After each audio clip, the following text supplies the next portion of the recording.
네, 우리 4월이 돼서 여러분들과 새로운 말씀 시리즈 돌이키라 시리즈를 함께 시작할까 합니다.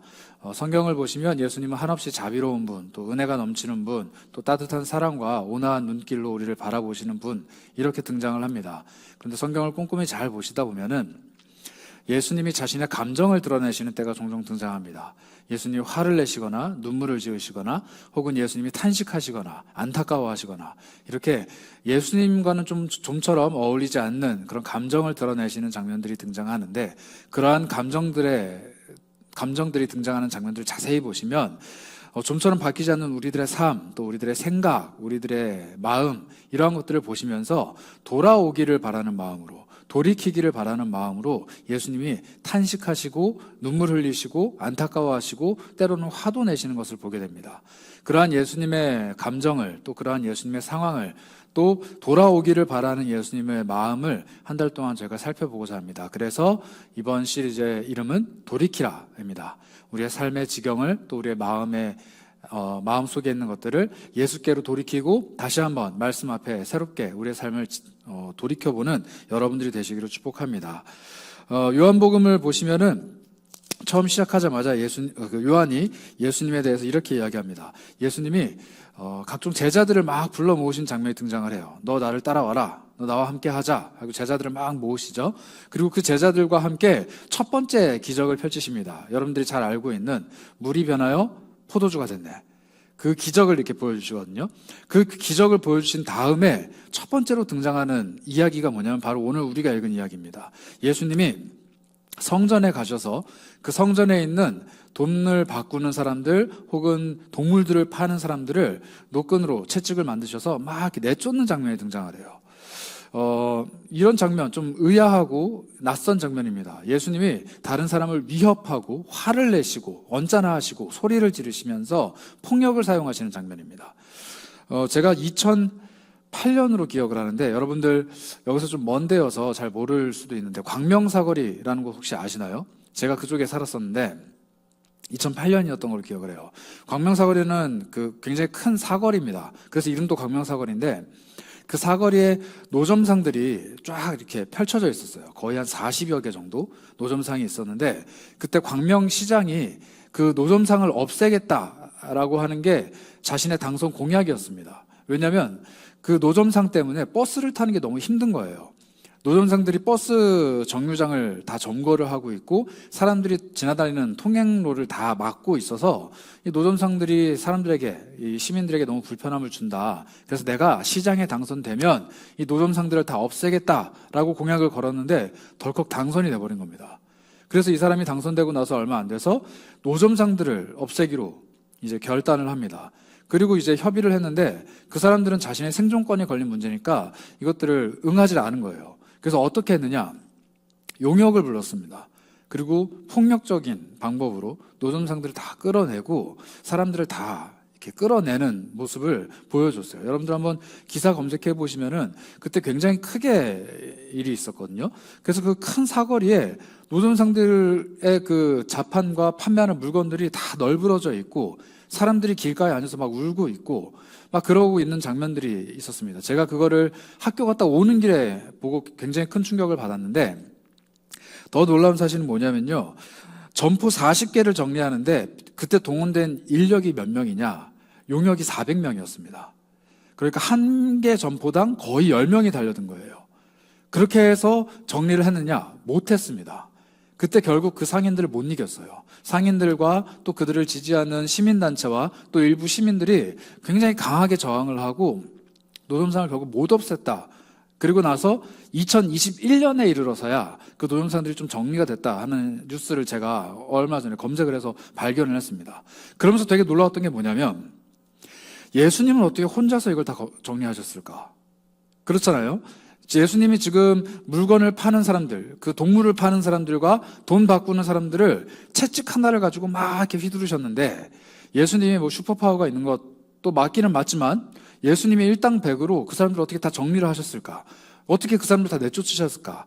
그리고 예수님이 그렇게 노끈으로 채찍질을 막 하신다고 해서 그 사람들이 순순히 저희가 잘못했습니다 하면서 그냥 갔을까 하는 의문이 있다는 겁니다.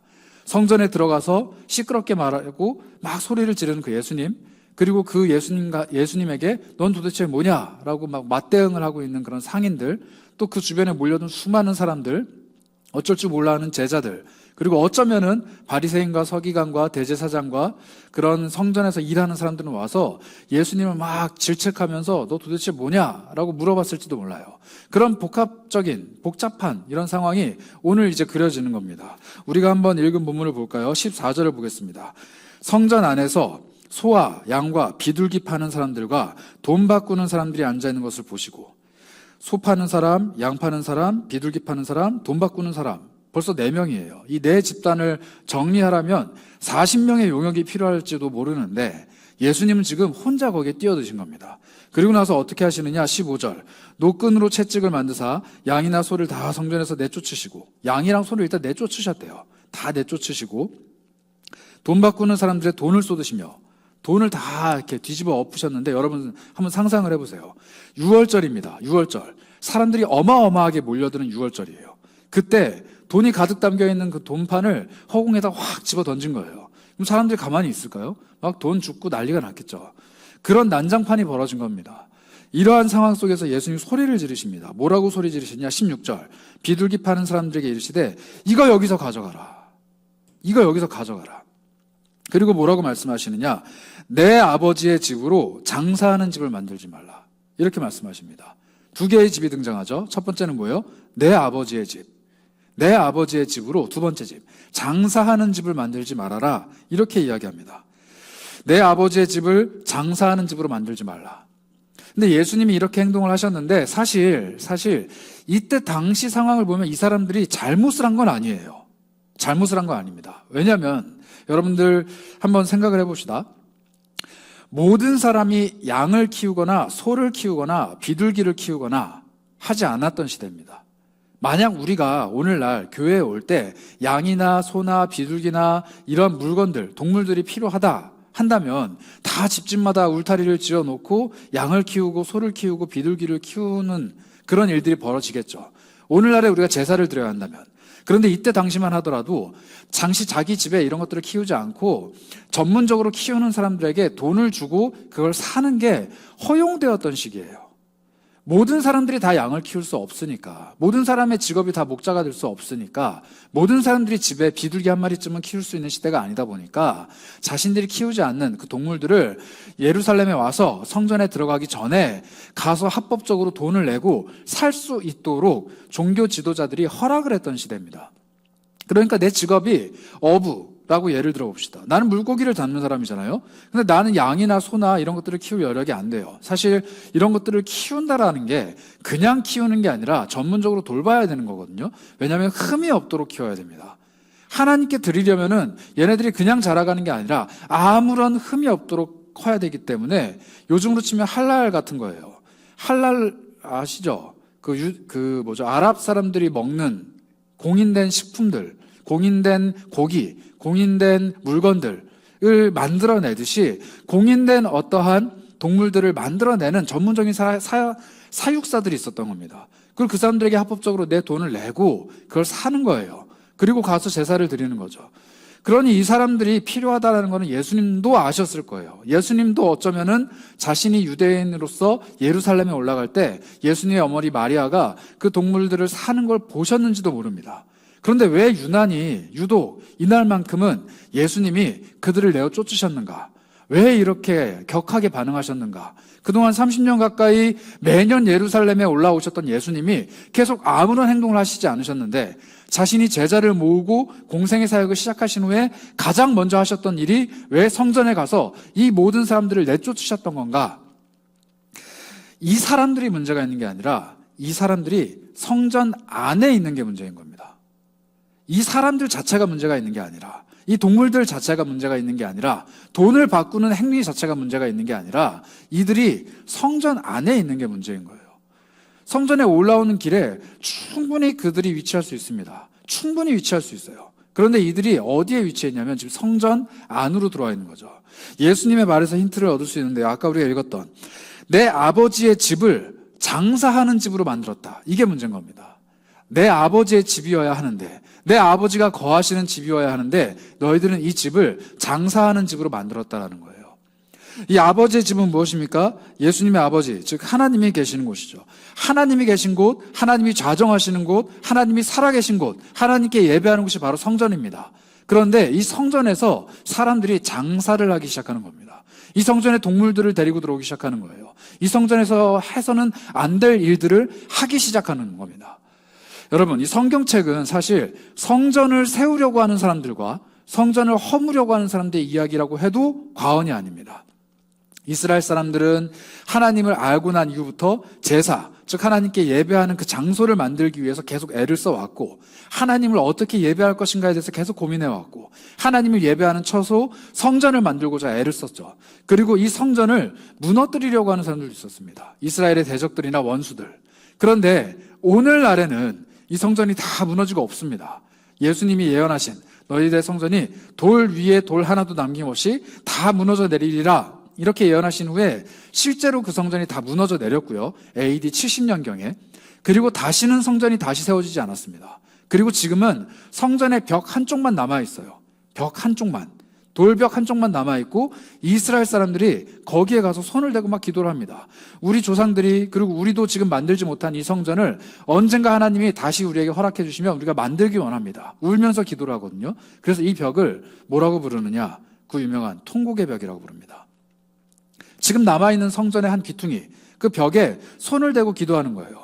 하나님이 이곳에 사셔야 되는데, 하나님이 이 건물에 사셔야 되는데 우리가 지금 이 건물을 만들어드리지 못합니다. 이슬람 사람들이 지금 저쪽 땅을 다 가지고 가버렸고, 우리가 힘으로 그것을 빼앗지 못해서 여기에 지금 성전을 세울 수 없으니 우리를 용서해 주시고, 하나님 이 성전을 세울 수 있도록 우리가 기도하오니 우리에게 성전을 짓는 은혜를 허락해 주시옵소서, 이렇게 기도하는 거죠. 그런데 우리 교회, 이 개혁교회를 다니고 있는 우리는 왜 성전을 세우지 않을까요? 하나님이 계신 곳, 하나님의 처소가 성전이라면 예루살렘의 성전을 세우는 일에 우리도 동참을 해야 되는데 왜 동참하지 않을까요? 바로 말씀 구절에서 우리 힌트를 찾을 수 있습니다. 고린도전서 6장 19절인데요. 이렇게 기록되어 있습니다.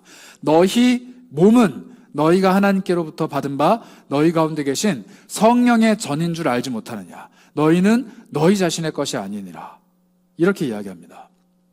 예수님께서 말씀하셨어요. 너희가 이 성전을 무너뜨려라. 내가 사흘 만에 다시 지을게. 이것은 예수님이 건물을 향해서 하신 이야기가 아니라 자기 몸을 향해서 하신 이야기라 성경이 그렇게 얘기합니다. 그리고 성경이 또 뭐라고 얘기하냐면 너희들의 몸, 즉 우리들의 몸이 하나님이 거하시는 성전이다, 이렇게 얘기를 하는 거예요. 우리는 더 이상 건물에 하나님이 계시다라는 생각을 갖고 있지 않습니다. 여러분, 그런 생각 혹시 갖고 계신가요? 내가 사는 집에는 하나님이 계시지 않고 이 교회에 와야 하나님을 만날 수 있고, 내가 다니는 거리에는 하나님이 계시지 않지만 이곳에 와야 하나님을 만날 수 있고, 내가 살아가는 삶의 터전에는 하나님이 계시지 않지만 이 교회 안에 들어와서 예배를 드려야만 하나님을 만날 수 있다라고 생각하시는 분이 계십니까? 우리는 그렇게 이야기하지 않습니다. 우리가 있는 곳 어디에나 하나님은 계십니다. 우리가 밟고 있는 땅 어디에나 하나님은 계신 것이죠. 내가 여기를 가도 하나님은 계시고, 저 사람을 만나도 하나님은 거기 계시고, 내가 무엇을 하든 어디에 있든지, 심지어 내가 가장 은밀한 곳, 나 혼자 있는 곳, 나 혼자서 하나님과 독대하는 그곳에도 하나님은 계시다는 거예요. 하나님은 이제 더 이상 어떠한 건물, 어떠한 지역, 어떠한 장소에 국한되는 게 아니라 모든 곳에 편만히 계십니다. 그리고 특별히 우리 몸 안에, 우리 몸 안에 계신다라고 얘기합니다. 그래서 아까 고린도전서 16장인가요? 6장 19절 다시 한번 띄워주시겠어요? 고린도전서 6장 19절 맨 마지막에 이렇게 얘기합니다. 너희는 너희 자신의 것이 아니라. 여러분, 이 말씀이 얼마나 엄중하고 얼마나 무서운 말씀인지를 깨달아야 됩니다. 우리 몸은 우리 자신의 것이 아니에요. 우리 몸은 내 것이 아니라는 겁니다. 내가 갖고 태어난 이 몸, 내가 평생 내 마음대로 움직이면서 살아가고 있는 이 몸뚱아리가 내 것이 아니라고 얘기합니다. 이건 비유적인 표현이 아니에요. 네가 가지고 있는 돈, 네가 누리고 있는 수많은 것들 너 거 아니고 하나님 베풀어 주신 것이야, 이렇게 비유적으로 표현한 게 아니라 아주 직설적이고 아주 명확하게 얘기합니다. 너의 몸이 하나님의 것이다. 너의 몸이 하나님 것이다. 그러니 너의 몸을 함부로 여기지 마라. 너희 몸은 너희 것이 아니다.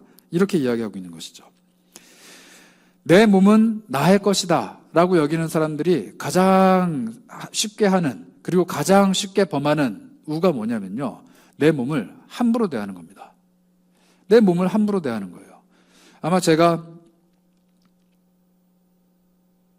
청년부에 온 지 한 5년 만에 처음으로 여러분들께 이야기하는 것 같은데요. 내 몸을 함부로 여기는 사람들의 특징이 뭡니까? 술, 담배. 그냥 마음껏 하는 거예요. 절제 없이. 내 몸을 함부로 하는 사람들의 특징이 뭡니까? 문란한 성, 음란, 이런 것들이 자기 자신의 몸을 더럽히는데도 불구하고 아무런 거리낌이 없는 겁니다. 이게 내 몸을 나의 것으로 여기는 사람들의 특징이에요. 알아요.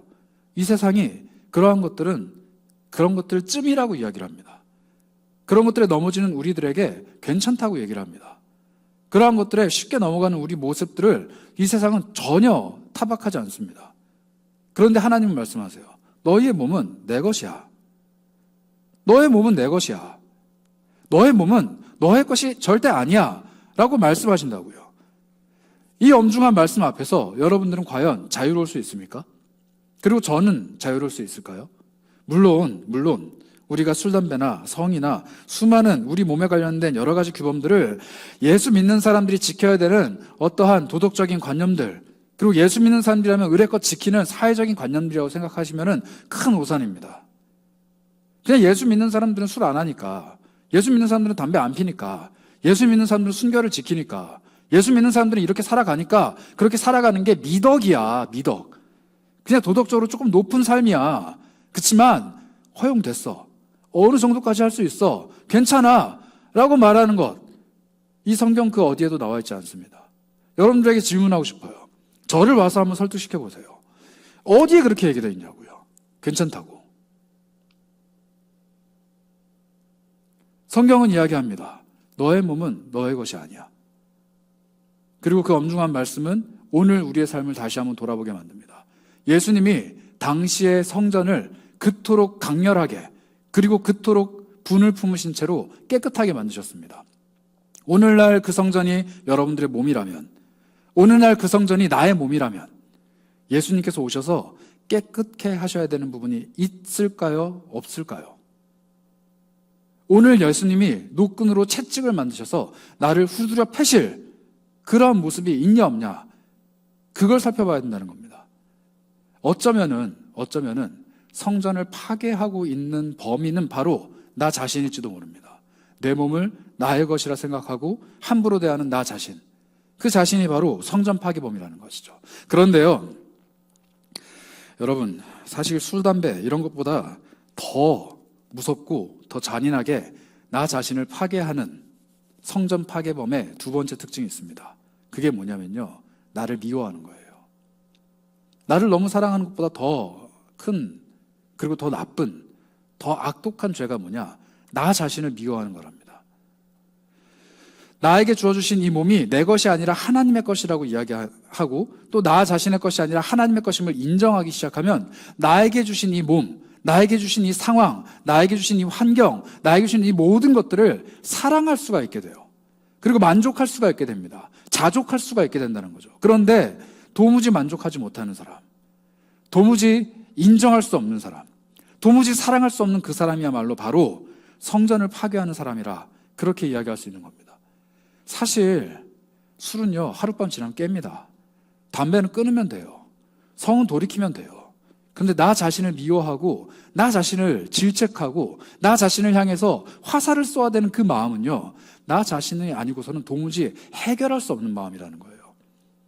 여러분들은 어떤 편입니까? 나 자신을 굉장히 사랑하고 자아가 굉장히 건강하고 나 자신을 스스로 존중하고 나 자신을 어여삐 여기는데 그냥 자존감이 높은 게 아니라, 그냥 나를 사랑하는 게 아니라 하나님이 나에게 이걸 주셨기 때문에 사랑하는 사람입니까? 아니면 그저 자존감이 높은 사람입니까? 아니면 하나님이 나에게 주셨기 때문에 이걸 사랑하는 사람이 아니라 그런 개념이 아예 없이 나는 왜 이럴까? 나는 왜 이런 존재일까? 나는 왜 이런 모습일까? 라고 끊임없이 자책하면서 나 자신을 끌어내리는 사람입니까? 한번 돌아보아야 될 필요가 있다는 거예요. 여러분, 저는 여러분들한테 술, 담배 한다고 뭐라 하고 싶은 마음은 1도 없습니다. 여러분들이 성적으로 타락했다고 해서 손가락질하고 싶은 마음이 1도 없어요. 저도 청년 때 그랬거든요. 저는 그 마음보다 여러분한테 꼭 이야기하고 싶은 마음은 이거예요. 스스로를 가치 없다라고 끌어내리지 않으셨으면 좋겠어요. 내 자신이 하나님 보시기에 어여쁘지 않다고, 내 자신이 사람들 보기에 사랑스럽지 않다고, 내 자신이 누가 보더라도 정말로 흠결이 있는 사람이라고 끌어내리지 않았으면 좋겠다는 겁니다. 나는 하나님이 주신 고귀한 존재예요. 나 자신은 하나님께서 이 땅에 태어나게 하신 아주 고결한 사람입니다. 내 자신의 모습은 다른 사람이 볼 때 무엇을 할 수 있을지 모르겠지만 하나님이 보실 때는 그 무엇보다도 아름다운 자녀로서의 모습을 가지고 있는 사람이라는 거예요. 그런데 왜 나는 나 자신을 그토록 하찮게 그리고 그토록 가혹하게 대하는 걸까요? 이러한 모습에서 돌이켜야 됩니다. 나 자신을 함부로 하고 나 자신을 미워하고 사랑하지 못하고 나 자신을 끌어내리는 이러한 모든 모습들은 나를 나의 것이라고 여기는 그러한 마음이 기저에 깔려있기 때문에 그래요. 그러나 하나님께서 주신 것이다, 나는 하나님의 것이다 라는 이 소유의 전환이 일어나게 되면 하나님 앞에서 감사하고 기뻐할 수 있게 된다는 겁니다. 그런 건강한 자아를 가지셨으면 좋겠어요. 그런 건강한 자아가 여러분들에게 있었으면 좋겠습니다. 여러분들을 중독으로 이끄는, 여러분들을 끝없는 절망감으로 끌어내리는, 여러분들을 이러지도 저러지도 못하게 만드는, 수없이 좌충우돌하게 만드는 수많은 어려움들 속에서 건강한 자아를 가지고 하나님 앞에서 건강한 삶을 살아가셨으면 좋겠습니다. 그게 바로 예수 그리스도께서 성전을 청결하게 하시면서 그리고 그 성전은 너희의 몸이다 라고 말씀하신 이유 중에 하나라는 거예요. 우리의 몸을 그토록 아름답고 그토록 성실히 가꾸어 가야 될 의무가 우리에게 있다는 겁니다. 그런데 하나님이 우리 몸의 주인이 되시면 우리에게 어떠한 유익이 있을까요? 마태복음 6장 31절과 32절은 이렇게 이야기합니다. 그러므로 염려하며 이르기를 무엇을 먹을까, 무엇을 마실까, 무엇을 입을까 하지 말라.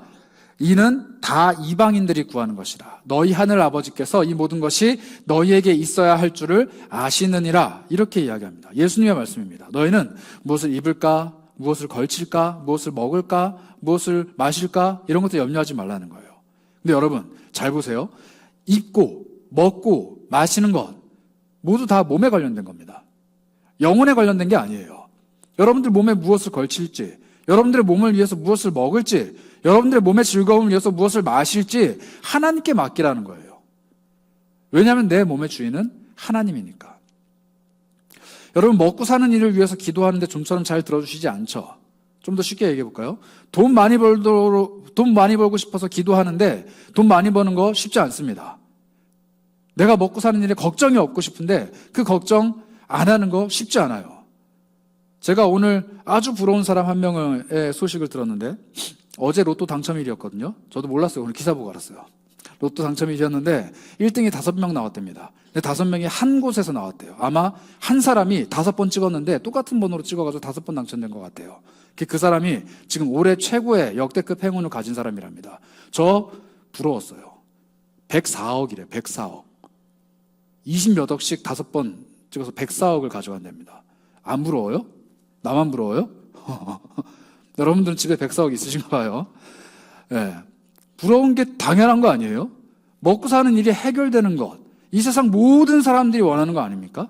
내 인생의 미래, 진로, 내가 먹고 사는 일, 돈 버는 거, 이 모든 것들에 대한 걱정이 싸그리 사라지고 먹고 사는 문제는 해결하고 이제는 그 다른 문제로 내가 좀 씨름하고 싶다. 이게 누구나 다 바라는 것 아닙니까?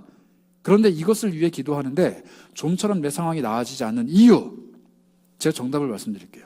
염려하기 때문이에요. 내가 먹고 사는 일은 내 염려가 아니라 하나님께서 하셔야 되는 염려입니다. 내 몸의 주인은 하나님이시기 때문이에요. 그런데 내가 내 몸의 주인이라고 계속해서 하나님을 거부하고 있습니다. 먹고 사는 일은 내가 해결해야 되는 일입니다. 이 세상을 살아가는 문제는 내가 해결해야 되는 일입니다. 그러니 당신은 나를 도와주세요 라고 말하는 순간 하나님은 돕지 않으신다는 거예요. 내 건데 왜 네가 네 맘대로 하려고 하니? 내 건데. 너 먹고 사는 일, 너 인생을 살아가는 수많은 일들, 너의 살아가면서 벌어지는 모든 일들이 다 내 손 안에 있고 그 모든 것들이 다 내가 원하는 것들인데 너는 왜 자꾸 너의 것이라고 주장을 하니? 그리고 나에게 왜 도와달라고 말하니? 하나님은 한 발자국 물러나시고 뒷짐을 지신다는 거예요. 왜냐하면 소유권 자체가 하나님께 있기 때문이에요. 하나님은 그 기도를 들어주실 의무가 없습니다. 하나님의 것인데 우리가 따지고 드는 거예요. 그래서 예수님이 가르쳐 주시잖아요. 이 모든 것들은 하나님께 맡겨라. 너희들이 먹고 입고 마시는 모든 것들은 다 하나님께 맡겨라. 오직 너희는 먼저 그의 나라와 그의 의를 구하라. 그러면 이 모든 것들이 너희에게 있어야 할 줄을 아시는 하나님께서 이 모든 것들을 너희에게 더하시리라 약속하셨어요. 그럼 우리가 해야 되는 일은 뭡니까? 하나님, 내가 이 몸뚱아리를 가지고 이 땅에서 살아가는 모든 일들은 하나님께 속해 있는 일이니까 이건 하나님께 맡기겠습니다. 나는 이것을 위해서 구하지도 않겠습니다. 하나님께서 주시는 대로 살아가겠습니다. 대신에 나는 하나님의 일, 하나님의 나라, 하나님의 의, 하나님의 것을 구하겠습니다. 이렇게 전환이 돼야 되거든요. 근데 그게 안 일어나는 거예요. 그러니 하나님이 멈칫멈칫하시면서 우리의 기도에 응답하시기가 곤란해지는 거죠. 여러분들의 몸을, 그리고 여러분들의 삶을, 여러분들의 마음과 가지고 있는 모든 것들을 하나님이 주인이라고 선언하고 그것들을 내어드리는 순간부터 하나님이 책임지십니다. 그리고 하나님이 그것들을 만져가시기 시작하실 거예요. 그러한 놀라운 일들을 경험하는 여러분들이 되셨으면 좋겠습니다. 그러한 일들을 하나님께서 약속하셨고 예수 그리스도께서 우리에게 약속해 주셨어요. 자, 그래서 아버지의 집이라는 개념 안에는 내 몸이 들어가 있습니다. 내 몸은 하나님 아버지, 예수 그리스도, 그리고 그분의 영이신 성령님이 거하시는 곳입니다. 그러니 내 몸은 함부로 대할 수도 없는 것이에요. 내 몸은 내 마음대로 할 수 있는 것이 아닙니다. 그리고 내 몸에 관련된 모든 것들은 하나님께 맡겨드릴 수 있는 거죠. 이게 바로 내 아버지의 집이라는 뜻에 담겨있는 내용입니다. 그런데 예수님께서 말씀하셨거든요. 내 아버지의 집을 장사하는 집으로 만들지 말라. 이 장사라는 건 사고 팔다의 물건, 이 개념입니다. 장사, 좀 쉽게 말하면 시장이라는 단어거든요. 내 아버지의 집을 시장으로 만들지 말라라는 표현인데 이걸 좀 자세히 파고 들어가면 어떤 뜻이 있냐면요. 이거예요. 이득을 얻기 위해, 유익을 얻기 위해 무언가를 팔고, 무언가를 사고, 무언가를 주고, 무언가를 받는 모든 행위들을 얘기합니다. 이익을 얻기 위해. 조금 쉽게 말씀드릴게요. 너 살아가는 동안 너의 이익을 얻기 위해서 너의 몸을 사용하고 있는데 이게 바로 너의 아버지의 집을 장사하는 집으로 만드는 거다. 이렇게 말씀하십니다. 내 몸을 사용하는데 나의 유익을 위해서 사용한다? 내가 살아가는 모든 순간순간들마다 내 이익을 얻기 위해서 살아간다? 이게 바로 잘못된 거라는 거예요. 말씀 한 구절을 살펴볼까요? 고린도전서 10장 23절부터 24절입니다. 모든 것이 가하나 모든 것이 유익한 것이 아니요 모든 것이 가하나 모든 것이 덕을 세우는 것은 아니니 누구든지 자기 유익을 구하지 말고 남의 유익을 구하라. 이렇게 이야기합니다. 이게 무슨 배경에서 나온 말씀이냐면 제사상에 올라간 음식을 먹느냐 마느냐의 문제예요. 오늘날 우리로 치면 그런 겁니다. 술 마시면 돼, 안 돼? 담배 피면 돼, 안 돼? 이런 문제가 막 불거진 겁니다. 그때 바울이 뭐라고 얘기했냐면요. 그리스도 안에서 우리는 모두 다 자유하다. 그러니 가능하다. 제사상에 올라간 음식이든 술이든 담배든 뭐든 다 가능하다. 그런데 모든 것이 다 가능하다고 해서 모든 것이 다 유익한 게 아니다. 모든 것이 다 가능하다고 해서 모든 것이 다 덕을 세우는 것이 아니다. 술 먹을 수 있지. 그런데 그게 유익한 게 아니라는 거예요. 담배 피울 수 있어요. 근데 그게 덕을 세우는 게 아니라는 거예요. 그리고 나서 뭐라고 얘기하십니까? 너의 자신의 유익을 위해서가 아니라 모든 사람들은 누구의 유익을 위해서? 다른 사람의 유익을 위해서 살아야 된다. 이렇게 이야기하십니다. 내 몸을 쓰는 일, 그리고 내 삶을 살아가는 일, 내가 행하는 모든 일들이 나의 만족, 나의 유익, 나의 이익, 내가 소유하고 있는 것들, 내가 얻고자 하는 모든 것들을 위해서 쓰는 것이 아니라 다른 사람의 유익을 위해서 쓴다는 거예요. 타인을 위해서. 이게 바로 예수 그리스도께서 내 몸을 가져가시는 이유입니다. 이게 바로 예수 그리스도께서 내 삶을 가져가시는 이유예요. 내 삶과 내 모든 것들을 하나님의 것이라고 도장을 꽝 찍어주시고 내가 앞으로 이것은 돌볼게 라고 말씀하시는 이유입니다. 좀 쉽게 설명드리면 이거예요. 부자 되고 싶으세요? 그럼 하나님께 내 삶을, 내 경제권을 맡겨드리세요. 그럼 하나님이 어떻게 하시느냐? 나를 통해서 다른 사람들의 유익을 계속 베풀기 위해, 나를 통해서 다른 사람들이 계속 유익을 얻기 위해 내 삶을 풍요롭게 채우실 거예요. 그게 하나님의 법칙입니다. 건강하고 싶으세요? 그러면 나의 몸을 하나님께 맡겨드리세요. 영양제 막 때려놓고 좋은 거 막 먹고 다 해야 돼요. 해야 되는데 여러분들의 몸 자체를 하나님께 맡겨드리라고요.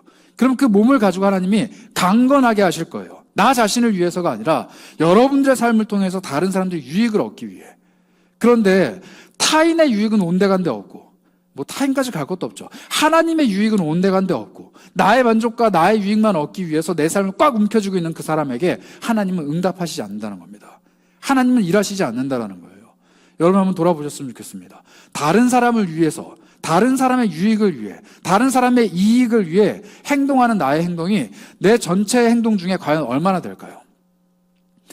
이걸 제일 잘 살펴볼 수 있는 방법은 뭐니 뭐니 해도 돈입니다.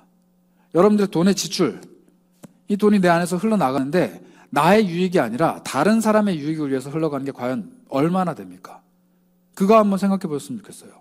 다른 사람과 교제하고, 다른 사람을 먹이고, 다른 사람을 입히고, 다른 사람의 필요를 채워주고, 다른 사람의 삶을 더 풍요롭게 해주고, 다른 사람에게 기쁨을 주고, 그에게 행복감을 주기 위해서 내가 가진 소유의 일부만 쓰고 있는 사람, 다른 사람의 유익을 위해 일부만 내어놓고 있는 겁니다. 그러면 내가 수입을 벌면 다 기부하고 다 내어놓아야 하는 거예요? 아니죠. 물론 100% 다 내어놓으라는 거 아닙니다. 100을 다 내어놓으라는 게 아니에요. 그래서 하나님께 우리에게 말씀하신 게 뭡니까? 11조입니다. 여러분, 11조가 뭐라고 생각하세요? 교회가 돈 벌어들이기 위한 수단으로 제시하는 악덕한 행태? 여러분들 그 정도로만 생각하십니까? 절대 아닙니다. 11조는 약속이 담겨있는 하나님의 언약이거든요. 근데 그 약속이 뭐냐? 네가 가지고 있는 10분의 1을 다른 사람의 유익을 위해서 내어놓으라는 거예요. 하나님은 그 10분의 1을 가져가시지 않습니다. 하나님 그 10분의 1을 어떻게 사용하시느냐? 여기에 있는 제사장들과 고아와 과부와 너희 주변에 있는 수많은 이웃들을 위해서 사용해라 라고 말씀하셨어요. 이게 바로 11조의 정신이에요. 그리고 그 10분의 1을 하나님의 것이라고 인정할 때 하나님이 뭐라고 말씀하시느냐? 나머지 10분의 9뿐만 아니라 내가 너의 창고에 가득 차게 채워주는 것을 너가 경험하게 될 거야 라고 약속을 해주셨어요. 그 약속의 이유가 뭐예요? 네가 가지고 있는 것의 일부를 하나님의 것이라고 인정하고, 사실 일부가 아니라 전체가 다 하나님의 것이라고 인정을 하고 너의 것을 내어놓았으니 이걸 가지고 다른 사람의 유익을 위해서 쓰겠다. 그리고 그 행동을 한 너의 창고를 내가 가득 채우겠다. 왜? 또 10의 1을 가지고 다른 사람의 유익을 위해서 쓰고, 또 10의 1을 가지고 다른 사람의 이익을 위해서 쓰고, 또 10의 1을 가지고 다른 사람의 행복을 위해서 내가 쓰겠다. 이게 하나님의 약속이라는 거예요. 그 약속의 원리 원칙 안에서 여러분들 삶이 돌아가고 있습니까? 여러분들 11조 생활을 하고 계세요? 하나님 앞에 감사는 하십니까? 헌금은 하세요? 이런 거 다 제끼고 다른 사람을 위해서 살아가는 삶은 살고 계십니까? 이러한 구체적인 행동이 없는 채로 나는 타인을 위해서 살고 싶습니다. 나는 하나님 위해서 내 삶을 내어놓습니다. 나는 하나님을 위해서 무언가를 하고 싶습니다라고 고백하는 수많은 고백들은요, 다 거짓말이에요. 다 거짓말입니다. 누군가를 전도하겠다, 누군가를 사랑하겠다, 누군가에게 내 삶을 내어주겠다. 말로는 얼마든지 할 수 있습니다. 그런데 정말로 내 지갑을 찢고 내 안에 있는 이 돈을 끄집어내서 다른 사람의 필요를 채우고 하나님의 니즈를 채우고 교회의 니즈를 채우는 거, 이거 못하면서 하나님 앞에서 나는 다른 사람을 위해서 살고 싶습니다. 저 영혼을 끌어안고 싶습니다. 저 영혼을 사랑하고 저 영혼을 전도하고 저 영혼에게 복음을 심어주고, 다 뻥이라는 거예요. 단호하게 말씀드립니다. 여러분들의 삶의 지표를 하나님 앞에서 점검하시기 바랍니다. 그래서 여러분들 돌이키셨으면 좋겠어요. 어디에서요? 내 몸을 함부로 대하는 그 자리에서 돌이키시고, 내 재정을 함부로 내 것이라고 생각하는 그 자리에서 돌이키시기 바랍니다. 다시 한번 높아심에 말씀드리는데요, 술, 담배 끊으라는 얘기 아닙니다. 11조 하라는 얘기 아니에요. 물론 끊고 하면 좋아요. 여러분들에게 유익할 겁니다. 저한테 떨어지는 인센티브가 하나도 없습니다. 여러분들이 술 한 명 끊으면 하나님이 저한테 인센티브 주시고, 담배 한 명 끊으면 저한테 인센티브 주시면요, 진짜 계속 쫓아다니면서 얘기할 거예요. 그런데 그게 아니기 때문에 제가 솔직히 말씀드리면 5년 동안 단 한 번도 얘기 안 한 거예요. 저한테 처음 들으실걸요, 오늘? 술 끊어라, 담배 끊으라는 얘기를. 왜 이야기 안 합니까? 여러분들의 유익이라는 거예요. 여러분들의 유익. 자기 스스로가 그걸 깨닫지 못하는데 누가 가서 얘기할 겁니까? 제가 얘기한다고 해서 고쳐지나요? 안 고쳐져요. 제가 아무리 얘기한다고 해서 여러분들이 그걸 경험할 수 있나요? 안 돼요. 나 스스로가 해봐야 알아요. 해보세요. 그리고 그것이 주는 유익을 경험해 보세요. 그리고 그것이 여러분들에게 얼마나 큰 유익이 되는지 한번 경험해 보시기 바랍니다. 그래서 여러분들 스스로 자꾸 질문하셔야 됩니다. 나 정말로 예수를 위하여 사는 건가? 아니면 예수를 가지고 장사하고 있는 건가? 예수를 위해서 살아가고 있는 건가? 다른 이들을 위해서 살아가고 있는 건가? 아니면 예수라는 이름을 가지고 장사하고 있는 건가? 내가 조금 더 좋은 삶을 살기 위해, 내가 조금 더 나은 인생을 살아가기 위해, 내가 조금 더 많이 벌어들이기 위해, 내가 조금 더 많이 누리기 위해 예수가 필요하다면 지금 여러분들은 예수를 가지고 장사하고 있는 거예요. 그런데 그것이 목적이 아니라 정말로 예수 그리스도께서 원하시는 일, 예수께서 돌보시고자 하는 영혼, 예수께서 흘려보내고자 하시는 그곳, 거기에 관심을 두고 내 작은 것이지만 주님께 내어놓고, 내 작은 삶이지만 주의 것이라 고백하고, 내 작은 것이지만 정말로 주님께서 이것을 귀하게 쓰시겠노라고 인정하는 그 삶이 바로 예수께 내어놓는 삶이라는 겁니다. 그리고 그를 통하여서 예수님 반드시 일할 거예요. 그걸 우리는 어디서 알 수 있느냐? 요한복음 2장 18절을 보겠습니다. 우리가 읽은 요한복음 2장 17절 다음에 나오는 내용인데요, 예수님이 이렇게 말씀하셨어요. 이에 유대인들이 대답하여 예수께 말하기를 내가 이런 일을 행하니 무슨 표적을 우리에게 보이겠느냐. 19절이요. 예수께서 대답하여 이르시되 너희가 이 성전을 헐라 내가 사흘 동안에 일으키리라. 예수님이 성전을 막 깨끗하게 하십니다. 막 깨끗하게 하시고 다 내쫓고 이렇게 하니까 예수님한테 물어보는 거예요. 너 도대체 이 일을 왜 하냐? 도대체 왜 이런 짓을 하냐? 너 도대체 뭐냐? 라고 물어보니까 예수님 말씀하셨어요. 너희가 이 성전을 다 헐어버려라. 내가 3일 만에 다시 지을게. 우리는 알고 있습니다. 이게 죽은 지 3일 만에 부활하신 예수 그리스도께서 자신의 몸을 빗대어서 말씀하신 것이라고 우리는 알고 있어요. 그런데 사람들은 제대로 못 알아들었습니다. 그래서 어떤 일이 벌어졌느냐? 마태복음 27장 39절부터 40절입니다. 지나가는 자들은 자기 머리를 흔들며 예수를 모욕하여 이르되 성전을 헐고 사흘에 짓는 자여, 내가 만일 하나님의 아들이거든 자기를 구원하고 십자가에서 내려오라. 이런 소리를 하는 겁니다. 하나님의 전을 하나님의 것이라고 인정하지 않는 사람들이 이런 이야기를 했어요. 예수님 십자가에서 팔을 벌리고 고통스러워하시니까 조롱하는 겁니다. 아유, 쯧쯧쯧쯧. 고개를 흔들면서 얘기하죠. 야, 성전을 무너뜨리면 3일 만에 다시 짓는다며. 너 그때 성전을 깨끗하게 하면서 너 하나님의 것이라고, 하나님 아버지의 집이라고 그렇게 얘기했잖아. 해봐 라고 얘기하는 겁니다. 어쩌면 세상은 우리에게 그렇게 얘기할지도 몰라요. 너 교회에 그렇게 헌신하고 하나님이라는 존재에 그렇게 맹목적으로 달려들고 지갑을 찢고 시간을 내고 너의 열정과 수고를, 젊음을 다 소진하는데 왜 그러고 사니? 너의 열정을 우리에게 보여줘봐. 그것의 유익을 나에게 보여줘봐. 네가 그렇게 하는 이유를 좀 보여줘봐. 그것이 너에게 주는 유익을 나에게 보여줘봐. 근데 우리는 아무 말도 하지 못한 채 그저 십자가에 달리신 예수 그리스도는 보고 있을지도 몰라요. 그런데 예수 그리스도께서 말씀하십니다. 내가 사흘 만에 다시 살아나리라. 내가 사흘 만에 다시 이 성전을 일으켜 세우리라. 그 약속은 세상 사람들이 알지 못하는, 예수 그리스도를 알고 있는 우리만이 알고 있는 그러한 약속인 것이죠. 여러분들께 질문하고 싶어요. 여러분들은 도대체 어떠한 유익을 위해서 살아가고 계십니까? 세상 사람들이 보는, 세상 사람들이 인정해주는, 세상 사람들이 높이기 사는 그런 유익을 위해서 살아갑니까? 아니면 십자가에 달려서 오늘도 나를 지켜보고 계시는, 오늘도 나를 살펴보고 계시는 예수 그리스도께서 인정해 주시는 그 유익을 위해서 살아가고 있습니까? 예수를 위한 삶을 살고 싶다고 그렇게 고백하는데 정말로 예수를 위한 삶을 살아가고 있습니까? 아니면 다른 사람의 삶을 동경하며 타인의 삶을 위해서, 타인에게 인정받는 삶을 위해서 살아가고 있습니까? 그것이 바로 우리가 추구해야 되는 삶의 차이입니다. 예수님께서 찾는, 또 예수님이 구하는 일꾼들은 그런 사람들이에요.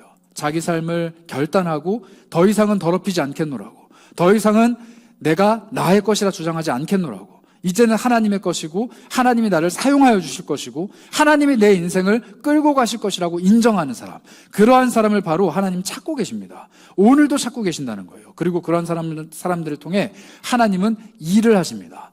성경 속엔 그런 인물들이 너무 많은데요, 대표적으로 이 사람을 볼 수 있습니다. 다니엘서 1장 8절부터 9절입니다. 다니엘은 뜻을 정하여 왕의 음식과 그의 마시는 포도주로 자기를 더럽히지 아니하리라 하고 자기를 더럽히지 아니하도록 환관장에게 구하니 하나님이 다니엘로 하여금 환관장에게 은혜와 긍휼을 얻게 하신지라.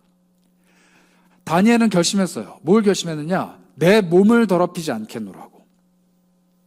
왕이 주는 음식과 왕이 주는 포도주는 제사상에 올라갔다 내려온 거기 때문에 먹을 수 있어요. 괜찮아요. 그런데 이러한 것들로 내 몸을 더럽히지 않겠노라고 결심을 하고 환관장에게 은혜를 구합니다.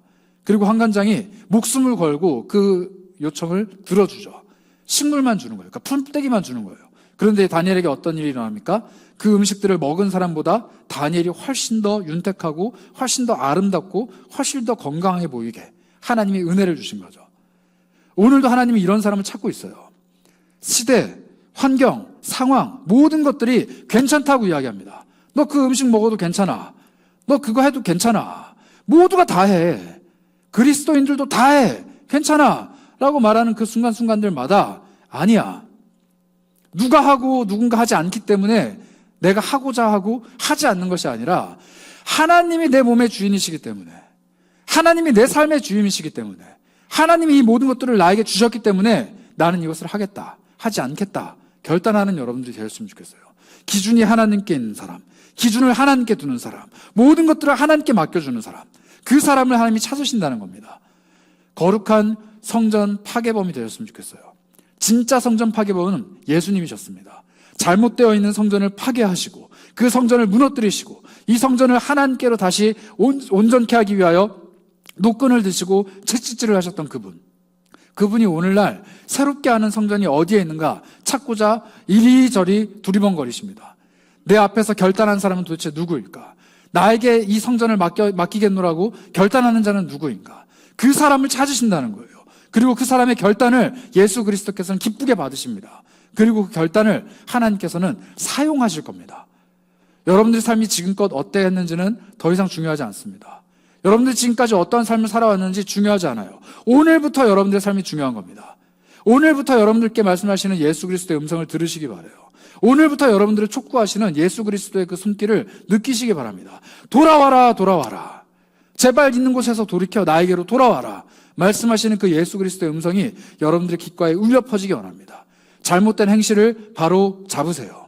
잘못된 생각 또한 바로 잡으세요. 잘못된 행동 또한 다 바로 잡으시기 원합니다. 그리고 그 모든 것들의 끝자락에 계신 예수 그리스도께로 돌아가시길 바랍니다. 예수가 오늘도 우리를 손짓하며 부르고 계십니다. 돌이키기를 원하시는 거예요. 나에게로 돌아오라고. 그리고 나와 함께 걸어가자고. 나와 함께 일하자고. 나와 함께 너의 유익이 아니라 이제는 나의 유익. 너의 유익이 아니라 이제는 타인의 유익. 너의 유익이 아니라 하나님 나라의 유익을 위해서 함께 무언가를 해보자라고 끊임없이 우리들을 찾아와 두드리시며 권면하십니다. 그러한 예수 그리스도를 오늘 만나는 경험을 하시기 원합니다. 그러한 예수 그리스도를 오늘 누리시기를 원해요. 그런 예수 그리스도 안에서 여러분들의 삶이 풍성한 은혜를 누리시기를 축복합니다. 그래서 한번 기도할까요?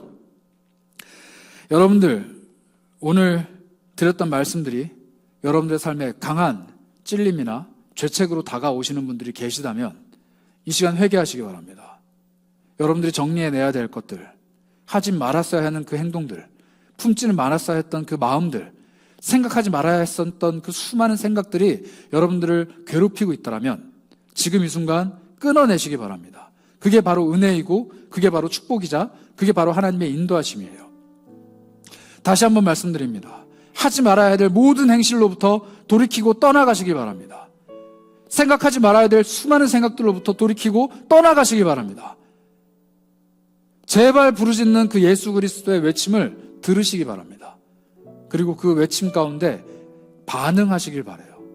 하나님, 내가 이제는 새로운 삶, 새로운 결단, 새로운 목적, 새로운 인생, 새로운 삶을 살아가기 원합니다. 그런데 그 모든 것들의 주인이 내가 아니라 하나님이 되시기 원합니다.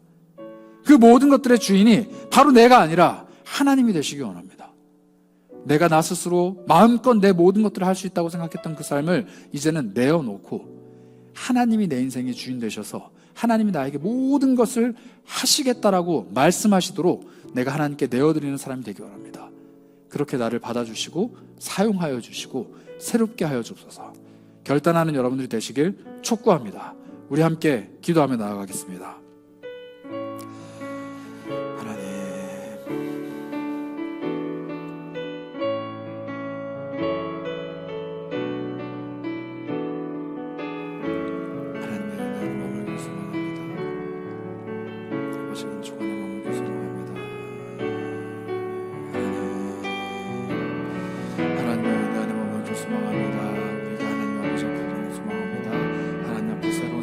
결단하길 소망합니다. 지금껏 내가 겪어왔던 나의 삶이 내 것이 아님을 고백하길 소망합니다.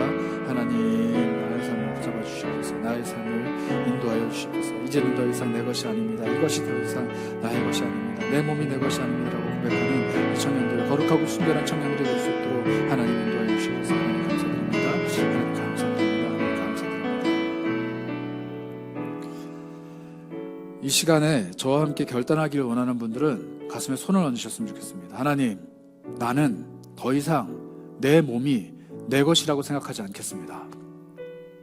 하나님, 더 이상 나는 내가 할 수 있는 그 자유로움 안에서 방탕하고 방종한 삶을 살아가지 않겠습니다.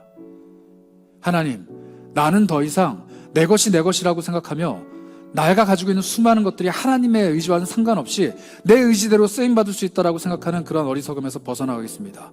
결단하시는 분들은 가슴에 손을 얹으세요. 그리고 저와 함께 기도하셨으면 좋겠습니다. 하나님, 이러한 수많은 어리석음으로부터 나를 지켜주시고 나를 돌봐주시고 나를 새롭게 하시는 주님을 찬양합니다. 하나님, 이런 수많은 일들로부터 나를 자유케 하실 우리 하나님을 찬양합니다. 하나님, 나를 제발 지켜주시기 원합니다. 나를 제발 지켜주시기 원합니다. 우리 함께 마음 모아서 합심하여 기도하며 나아가도록 하겠습니다. 기도합니다. 하나님 아버지, 간절히 사모하며 나아갑니다. 우리 마음속에 있는 수많은 악행들과 하나님, 우리 마음과 생각과 행동 속에 있는 수많은 악들과 하나님, 내 삶이 내 것이었다고, 내가 하나님 것이 아니라 나 스스로 나를 좌우할 수 있노라고 고백했던 수많은 어리석음부터 나 자신을 자유롭게 하기 원합니다. 하나님, 나의 몸이 나의 것이라고 방탕하게 여겼던 수많은 행실로부터 나를 자유롭게 하기 원합니다. 오늘부터 내가 새로워지기 원합니다. 오늘부터 내가 자유로워지기 원합니다. 오늘부터 내 삶을 하나님께 올려드리기 원합니다. 오늘부터 내가 다시금 자유로운 삶을 살아가기 원합니다. 그러나 모든 것이 가하나 가하지 않은 것은, 모든 것이 가하나 덕을 세우는 것이 아니라 유익을 구하는 것이 아닌 것은 오로지 하나님께 그것이 달려있기 때문임을 고백하기 원합니다. 하나님, 간절히 사모합니다. 내 삶을 하나님께 맡겨드립니다. 내 인생을 하나님께 맡겨드립니다. 내 몸을 하나님 것으로 내어드립니다. 내 것을 하나님 것이라 고백합니다. 하나님 간절히 원하오니 하나님, 모든 행실로부터 다시금 떠나가게 하여 주시고 잘못된 행실로부터 멈춤을 고백할 수 있도록 인도하여 주시고 잘못된 생각으로 나를 파괴했던 수많은 어리석음으로부터 떠날 수 있도록 인도하여 주시고 하나님, 나를 미워했던, 나를 죄책했던 수많은 갈증들로부터 나를 자유케 할 수 있도록 인도하여 주셔서 하나님, 나를 채워주셔서. 우리 다시 한번 결단하시는 분들은 마음에 손을 얹고 가슴에 손을 얹고 기도하셨으면 좋겠는데요. 여러분들 중에 혹시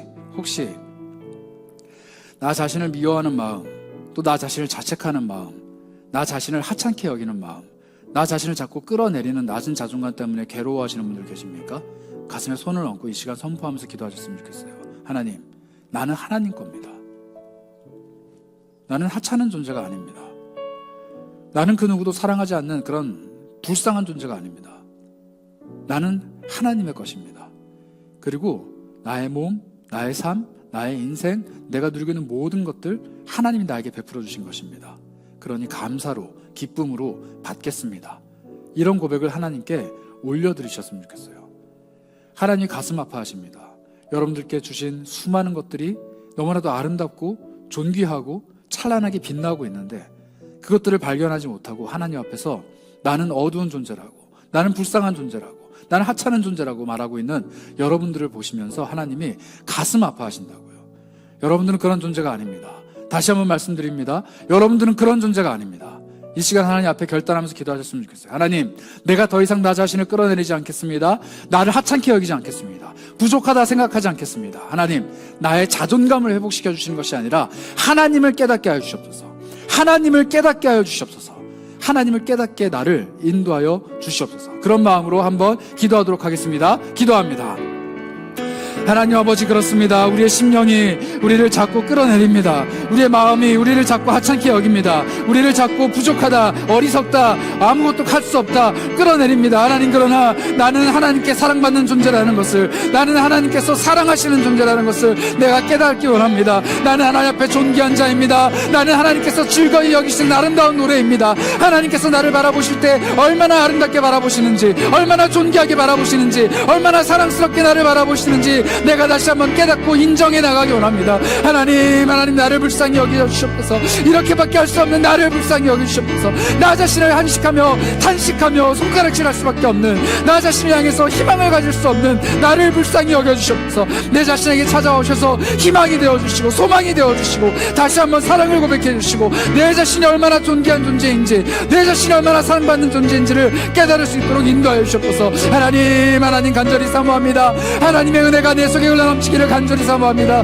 그 은혜가 흘러넘칠 때 내가 온전히 하나님께 고백할 수 있습니다. 그 하나님의 사랑을 고백하며 그 하나님의 인도하심을 고백하며 그 하나님의 놀라우신 사랑을 고백하며 하나님을 노래할 수 있습니다. 그러니 하나님 아버지, 이 시간 우리를 찾아오셔서 성령으로 충만케 하여 주시고 하나님의 놀라우신 은혜로 충만케 하여 주셔서 정말로 온전하신 하나님을 찬양하며 하나님의 그 사랑을 노래할 수 있도록 우리 모두를 사용하여 주시고 충만케 하여 주시옵소서. 성령님 함께 하여 주시옵소서. 우리 함께 찬양하겠습니다. 유월절 어린 양의, 유월절 어린 양의 피로 나의 삶의 문이 열렸네. 저 어둠의 권세는 힘이 없네. 주 보혈의 능력으로 원수가 날 정죄할 때도 난 의롭게 설 수 있네. 난 더 이상 정죄함 없네. 더 이상 정죄함 없네. 난 주보혈 아래 있네. 난 주보혈 아래 있네. 주보혈 아래 있네. 그 피로 내 죄 사했네.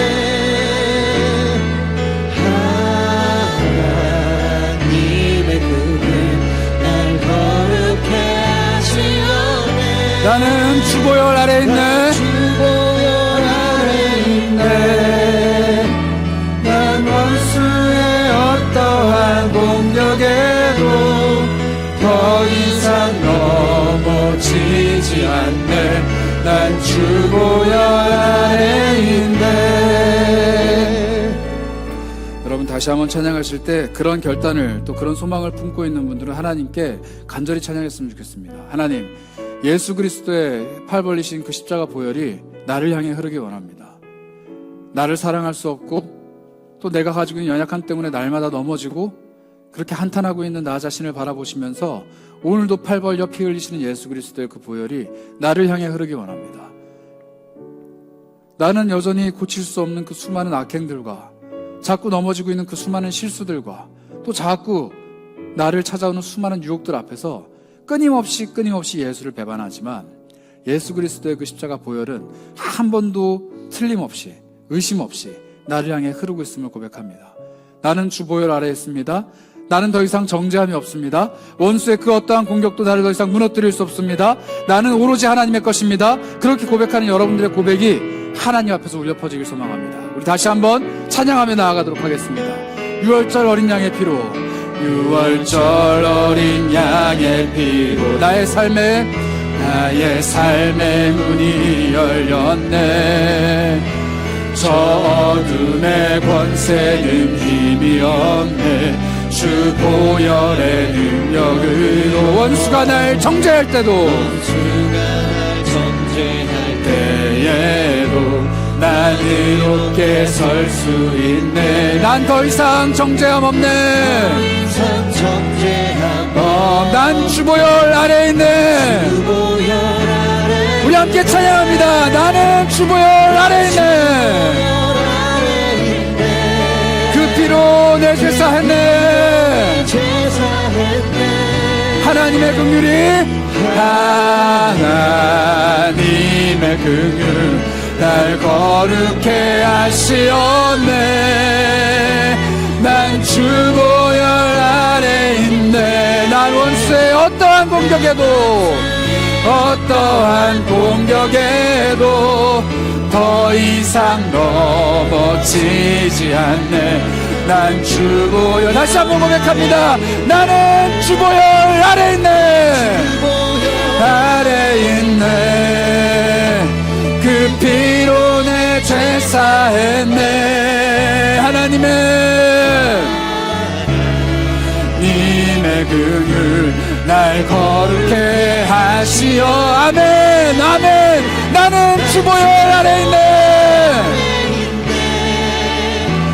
난 원수의 어떠한 공격에도 더 이상 넘어지지 않네. 난 주보혈. 다시 한번 고백합니다. 더 이상 넘어지지 않네. 더 이상 넘어지지 않네. 난 주보혈. 마지막으로 다시 한번 고백합니다. 더 이상 넘어지지 않을 것입니다. 난 주보혈 안에 있네. 주의 보혈 능력이 또다. 주의 피 믿으오. 우리를 깨끗게 하시는 주의 보혈. 혈능연인 양의 매우 기주. 다시 한번 고백합니다. 주의 보혈 능력이 또다. 주의 보혈 능력이. 나의 영혼을 향해 선포합니다. 주의 피를 믿길 원합니다. 주의 보혈. 보혈 그 어린 양의 매우 귀중한 피로. 마지막으로 고백합니다. 주의 보혈 능력이 또다.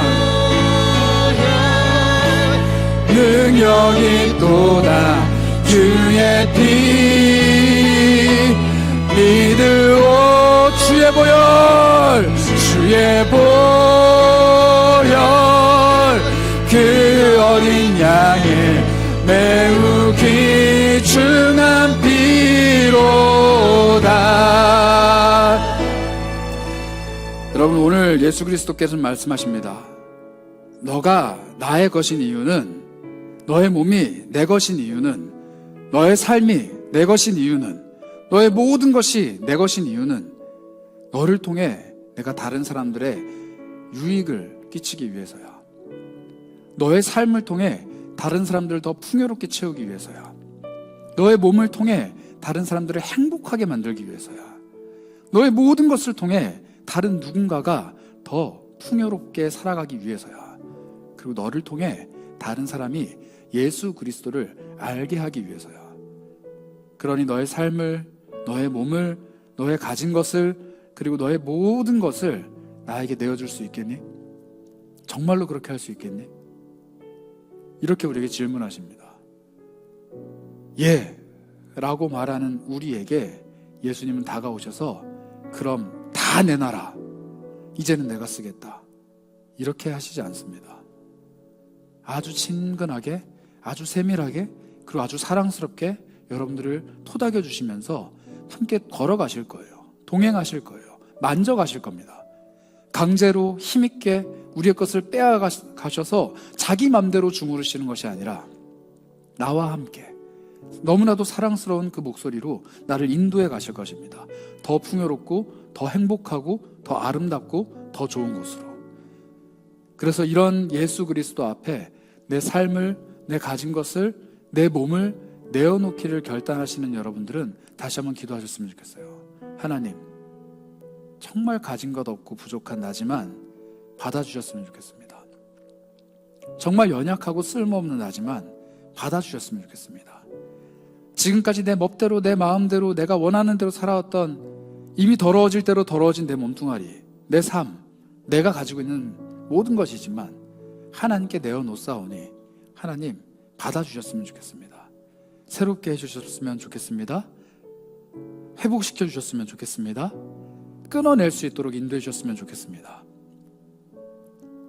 정말 아름답게 채워주셨으면 좋겠습니다. 다른 사람의 유익을 위해 사용하셨으면 좋겠습니다. 하나님께서 기뻐하시는 곳에 있었으면 좋겠습니다. 하나님께서 즐거워하시는 그 일에 쓰임받았으면 좋겠습니다. 그렇게 기도하시는 여러분들이 되었으면 좋겠어요. 그래서 다시 한번 기도하실 때 그렇게 기도하시는 것은 어떨까요? 주님, 내어놓습니다. 받아주시옵소서. 주님께 드립니다. 받아주시옵소서. 주님, 정말 보잘것없지만 받아주시옵소서. 우리 그런 마음으로 잠잠히 주 앞에 내 삶을 내어놓는, 내 모든 것들을 올려드리는 기도를 하도록 하겠습니다. 함께 기도합니다. 하나님, 내가 주님의 것입니다. 내가 주 하나님의 것입니다. 나를 사용하여 주옵소서. 하나님 도와주시옵소서. 이렇게 채워주시옵소서. 하나님 수 있도록 해주시기 바랍니다.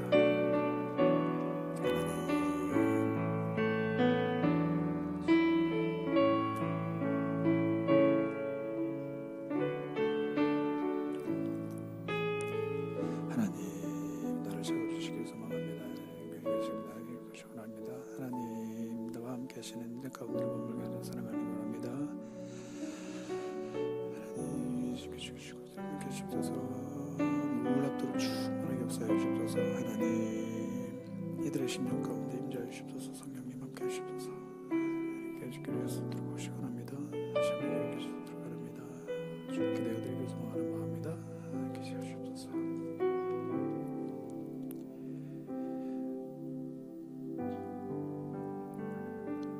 우리 그런 마음을 하나님께 드리면서 함께 찬양했으면 합니다.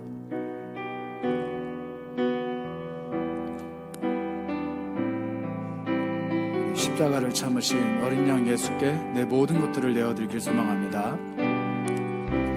십자가를 참으신 어린 양 예수, 내 죄 씻어주시고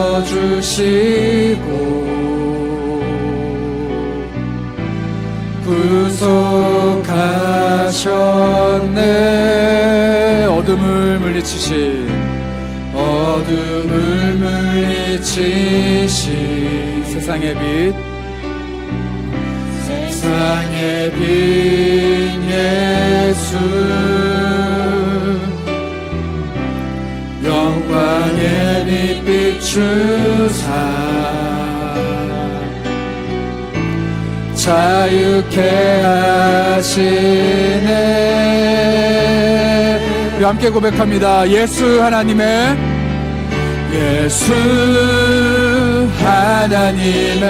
완전한 사랑, 예수 하나님의 값없는 은혜, 예수 하나님의 놀라운 지혜, 아름다운 그 이름. 예, 다시 한번 고백합니다. 예수 하나님의 완전한 사랑, 예수 하나님의 값없는 은혜, 예수 하나님의 놀라운 지혜, 아름다운. 마지막으로 고백합니다. 예수 하나님의 완전한 사랑, 예수 하나님의 값없는 은혜, 예수 하나님의 값없는 은혜, 예수 하나님의 놀라운 지혜, 아름다운 그 이름. 예, 아름다운 그 이름 예수, 아름다운 그 이름 예수. 다시 한 번 더. 아름다운 그 이름 예수, 아름다운 그 이름 예수. 제가 기도하겠습니다. 하나님, 그렇습니다. 지금까지 내 몸이, 또 내 삶이, 내가 가지고 있는 모든 것들이 나의 것이라고, 내 마음대로 쓸 수 있다고, 내가 원하는 대로 할 수 있다고 그렇게 방탕하게 이리저리 흩날리며 살아왔던 내 삶을 정리하고 정돈하며 하나님께 다시 우리의 시선을 돌립니다. 내 몸은 나의 것이 아니기에 이제는 끊어내겠습니다. 내 영혼은 나의 것이 아니기에 하나님께 맡기겠습니다. 내 삶은 나의 것이 아니기에 하나님께서 책임져 주시도록 내어드리겠습니다. 그리고 내 모든 것들은 하나님 것이기에 하나님께서 쓰시기에 아름다운 것들로 채워가겠습니다. 그렇게 결단하며 살아가지만 사실 하나님, 이 예배당의 문을 박차고 나가는 그 순간부터 다시 또 나는 넘어질지도 모릅니다. 나는 너무 작은 유혹에 쉽게 깨질지도 모르는 그런 연약한 존재입니다. 또 나는 너무나도 작은 시련에 흔들려 넘어질지도 모르는 그런 연약한 존재입니다. 하나님 잘 아시죠? 그렇기 때문에 나는 하나님의 도우심과 예수 그리스도의 능력과 성령의 세밀하신 어루만짐이 필요한 존재입니다. 하나님, 오늘로부터 다시 한번 나와 함께 동행하여 주시고 내 삶에 임재하여 주시고 내 삶을 돌보아 주시고 하나님과 함께 걸어갈 수 있도록 힘을 더하여 주시고 하나님이 원하시는 그곳에 서 있을 수 있도록 능력을 베풀어 주시고 하나님께서 쓰실 만한 그곳에서 쓰임받을 수 있도록 나를 세밀하게 인도해 가시기를 소망합니다. 그러나 하나님, 나를 언제나 친밀하고 세밀하게 만져가시는 그 하나님의 손길이 우리 모든 청년 공동체 안에 풍요롭게 흘러넘치길 소망합니다.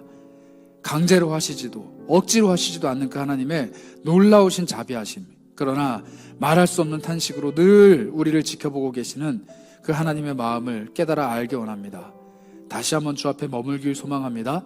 주와 함께 동행하길 소망합니다. 이제는 더 이상 하나님께서 탄식하시는 모습이 아니라 하나님께서 기뻐하시며 박수치시며 칭찬하시며 놀랍도록 즐거워하시는 그 모습이 나를 통해서 이루어지도록 내 삶과 내 가진 것들과 내 생각과 내 몸과 내 모든 것들을 주께 내어드리길 소망합니다. 돌이키라. 지금까지는 너의 뜻대로 모든 것들을 했겠지만 이제는 돌이키라. 말씀하시는 주님의 금성 앞에 반응하며 행동하는 그리스도인들이 될 수 있도록 우리 모두를 인도하여 주시옵소서. 그러한 삶 가운데 하나님께서 차곡차곡 쌓아가실 하나님의 일들을 기대합니다. 우리가 하나님께 작은 건 내어드릴 때마다 크게 응답하실 하나님을 찬양합니다. 우리가 하나님께 결단할 때마다 더 큰 결심으로 다가오시는 주 하나님을 찬양합니다. 우리를 통해 더 놀라운 일들을 매일매일 펼쳐 보여주시옵소서. 날마다 우리와 동행하여 주시옵소서. 놓치지 말아 주시옵소서. 우리의 삶이 주님께 매여 있는 삶이 되길 소망합니다. 그렇게 우리와 동행하실 주님을 간절히 기대하오며 우리 주 예수 그리스도의 이름으로 기도하옵나이다. 아멘. 이제는 내 삶을 나의 것이라 주장하지 않도록 나를 올가매시고 나를 끌고 가시고 나를 인도해 가시는 우리 구주 예수 그리스도의 한이 없으신 은혜와 하나님 아버지의 사랑과 성령의 교통하심이 이제는 내 것을 내 것이라 여기지 아니하고 하나님의 것이라고 고백하며 하나님께 맡겨드리기로 소망하며 결단하는 사랑하는 고개 숙인 모든 지체들 머리 위에 지금부터 영원까지 함께 있을지어다. 아멘.